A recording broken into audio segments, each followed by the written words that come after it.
What's going on, everyone? It's Mohammed, aka RZ, back here at Bukugames with yet another devlog on Life's a Drag. Now, before I get started with this one, I want to say huge thanks to everyone who played the Life's a Drag demo. We are super appreciative of your feedback and what you told us about the game. And if you haven't given us your feedback yet, be sure to check your emails. If you are a tester, you will receive a Google survey and you can win some awesome stuff if you fill it out. But it's totally optional. So on today's devlog, I'm taking a step back from the programming side of things, which I'm not a master at by any means, but I'm going to be taking a step into a place that's not too familiar with me, being the artistic side of things. Now that's my brother Timur's actual job here, so he's going to actually be handling most of that, but since life is just a bit busy between everything that we've been doing, I decided I'm going to just make the devlog quickly here, and maybe he can go more in depth in a future devlog to show you guys like how exactly these things are made. What I'm going to be showing you guys today is how we put a level into the game, from an external program to getting it into the Unity engine to actually interacting with it as a player.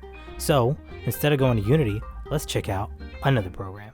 Alright guys, so I'm over here in a program called Adobe Illustrator. Maybe some of you artists out there have heard about it.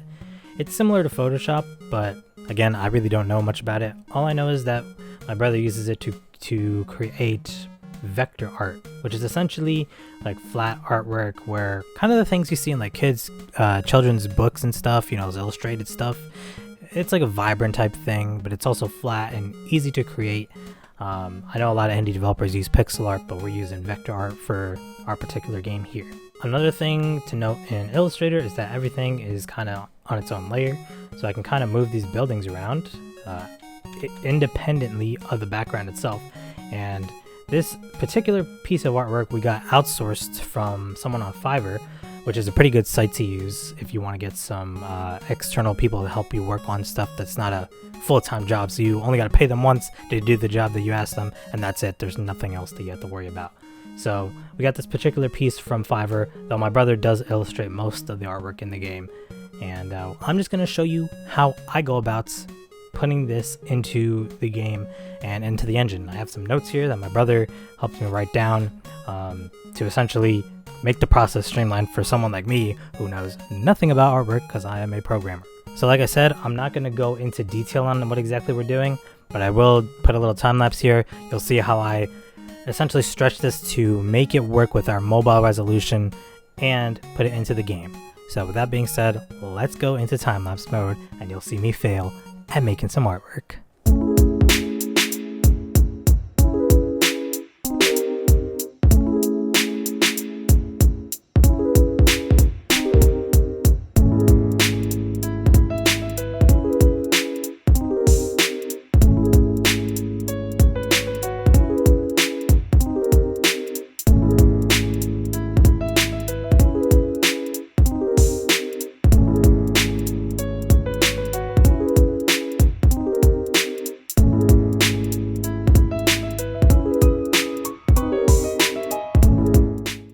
Alright guys, so I kind of messed around with some stuff a little bit. Obviously you saw there a lot of what I did was looking really weird, but essentially the gist of it is that we try to fit it into this kind of rectangle here and make sure that everything still looks good while being fit into it and you know, being able to take up the level space, because the top and bottom are going to be where the UI are, and I'm not going to go into much more detail than that.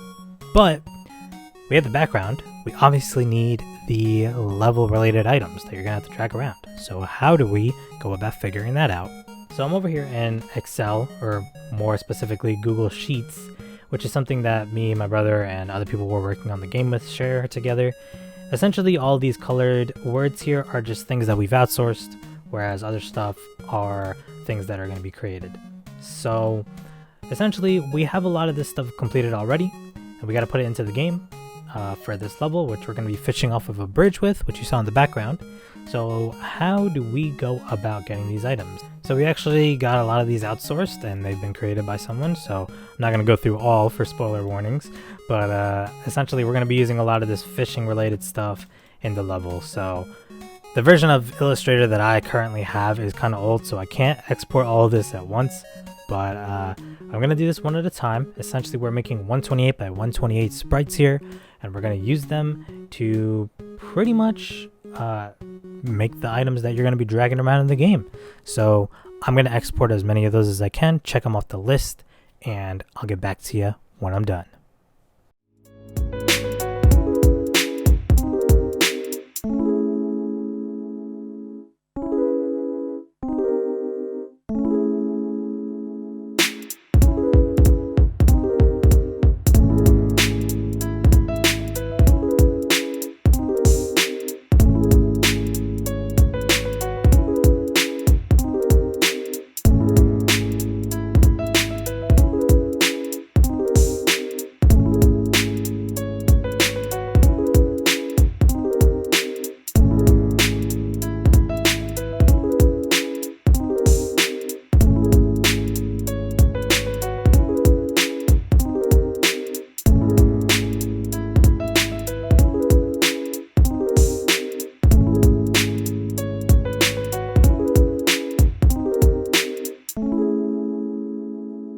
Alright guys, so I have completed the objects that we got outsourced.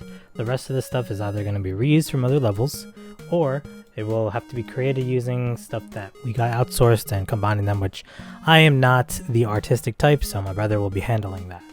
Now, after we finish that, what we got to do is go back into Unity and actually put this stuff into the level.